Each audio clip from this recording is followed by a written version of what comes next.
What's up? What's going on, everybody? And I just want to clear something up. A lot of people get injuries and they don't know what to do. And I just want to give you a framework to think about things, and see how the information that you've been given as of lately, or even just in your life, has not really been the greatest, right? And it's something that can be improved, right? So if you're thinking about improving injuries, aches, and pains that you have, right?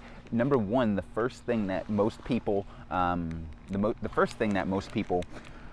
are told is the RICE method, and the RICE method is the typical rest, ice, compress, and elevate, right? So when you rest, ice, compress, and elevate, this is supposedly supposed to be the magic formula of what to do, right? And I severely disagree with that, right?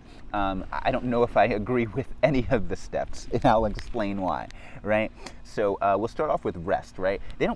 Number one, rest is such a vague term, right? You don't. What does that mean? How long are you resting for? Are you actually like sitting down and doing nothing, or are you reducing the volume that you're doing?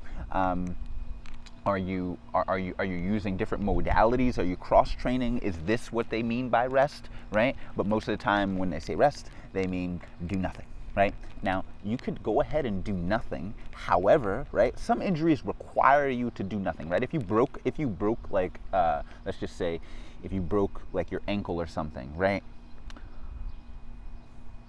You might be required to do nothing for a little bit, right? You might be in a cast, right? But most people don't spend forever in a cast, right? And we'll actually take the example of low back, right? Because if you take a low back stiffness, tightness, injury, whatever it is, into consideration, the RICE method actually like it doesn't apply. Let's say you wake up, you don't know what you did, you didn't do anything specific, you didn't have any contact injury, you didn't hurt yourself trying to lift something, you just wake up and your back is like, it just doesn't feel great, right? So if you use the RICE method, which is rest, right? So, your back hurts, you just don't do anything, right? So you just kind of lays around in the day, just go into positions that don't really aggravate it, right? So you do that.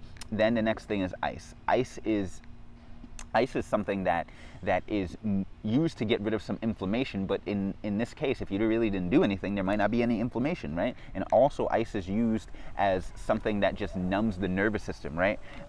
So icing is not necessarily going to get rid of the inflammation like you think. And also, I'm not going to go into a whole bunch about inflammation right now, but inflammation is not necessarily bad, right? Inflammation is an immune response to something that happens in the body. So you're going to actually need some kind of inflammation, because this helps protect things around and helps get the rehab process started. So that's that. So we got rest, ice, compress. So compress, how are you going to compress your low back? Are you just going to wrap like a waist trainer around you, right? Like, is that going to be the thing? So you're just going to immobilize your back, right? You're just going to immobilize your back and sit up and lay up all day, right?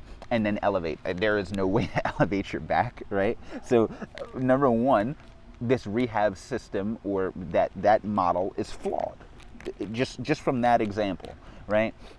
You could take the example of an ankle, right? So you could rest it, ice it, and that might make it feel better. Compression would maybe make it feel better, and elevating it while you do all of that could make it feel better. However, right, it may be less sore and tender to the touch, but that doesn't mean that you're going to be able to restore performance, right? That doesn't mean you're going to be able to restore any sort of performance. And the whole idea of doing rehab stuff, right, is that you actually get to where you were or better, right? Most of the things that are happening is that we're not even getting back to where we were before. So you get an injury, and then all of a sudden that's like your new normal, right?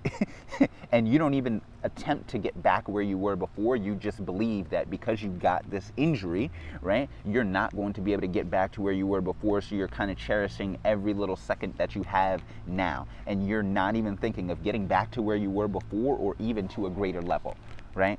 So number one, that system is flawed because it has you believing in so many limitations that you're just not going to be able to get back to where you should be.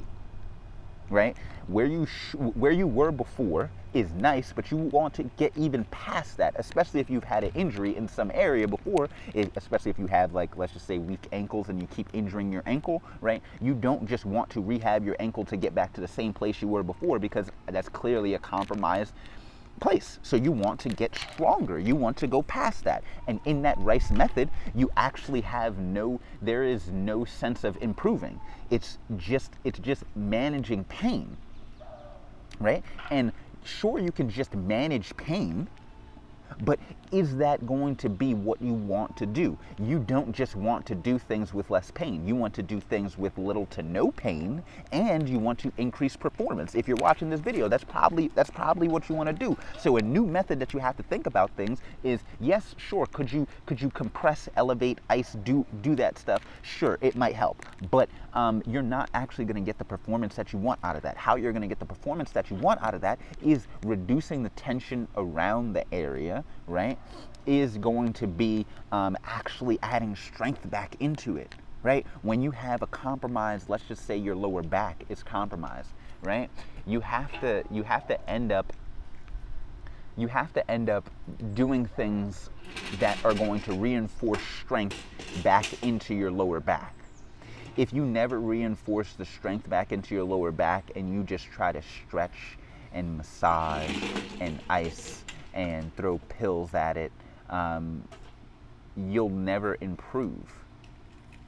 And what'll happen is you start injuring your back again and again and again, and soon, right, it's going to move from your back to your neck, to your knees, to your ankles, and this is going to start compromising your whole entire system. So when you get injured, this is a time to, yes, your rest.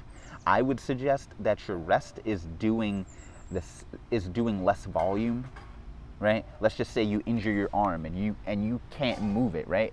And you can't move it, it's painful. Well, now you need to figure out a way that you can move it slowly and carefully in a manner that's going to start to build your strength back up, right? So you may only be able to move it an inch or two, right? Some people will say, oh, there's no point in doing that, but there is, because now your nervous system is getting better with recruitment, right, to that area.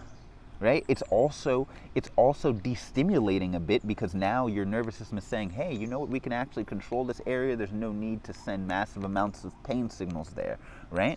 Also, if you injured your shoulder and you just rest it, ice it, compress it, all of this stuff, your muscles are going to atrophy. They're going to go away. And what moves bones? Muscles. And if you don't have muscles and you don't have stimulus to move those muscles, what's going to happen? Nothing.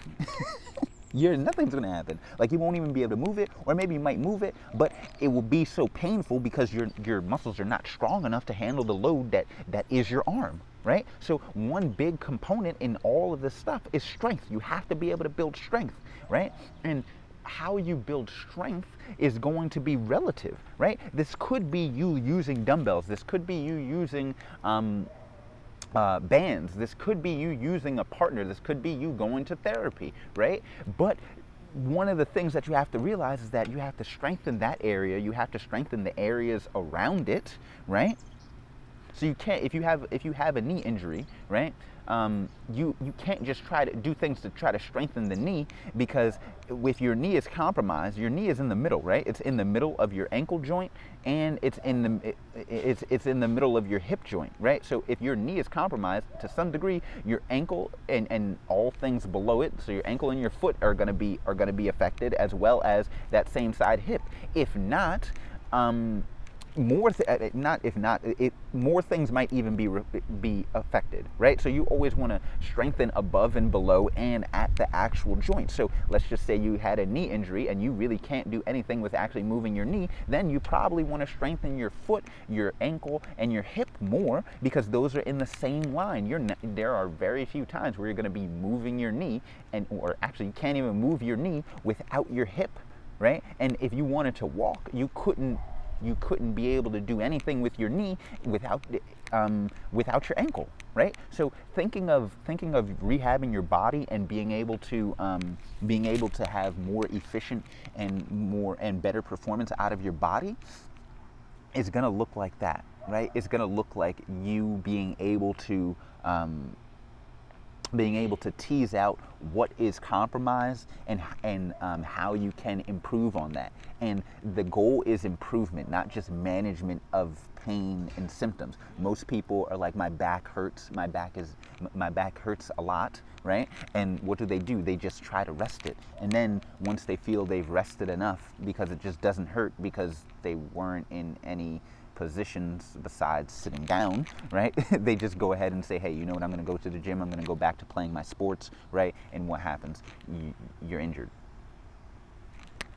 You get even more injured, or something else is injured, or maybe it just hurts so much that you just stop doing the things that you love, right? So we need to be smarter when it comes to our body and having performance in the body. We need to make sure that we are constantly building strength in the body, right? Constantly doing that, because we're always in compromising positions, and maybe due to your daily life, you might be in compromising positions more often than you would like to, and you need to be able to have the strength to be able to do everything else in your life, as well as those things that you need to do and those things that you want to do. That's the goal. You want to have your body work as an asset to you and not as a liability. So that's just a model, part of the model that I like thinking about injury and rehab in. That one of the missing components is strength. Strength is basically going to cure most of these things, right? And how you build strength is going to be relative to your body and what your body can actually do, right? But if you have any sort of injuries or anything that needs to be rehabbed, strength is going to be a huge component of that. And when you strengthen things, you have to realize that you can't just strengthen from one perspective. I'm not going to go too crazy with this, but when you're strengthening, you have to strengthen basically in 3D, right? The X, the Y, and the Z axis, right? If you need strength and stability in your joints. If you don't have that, everything will break down.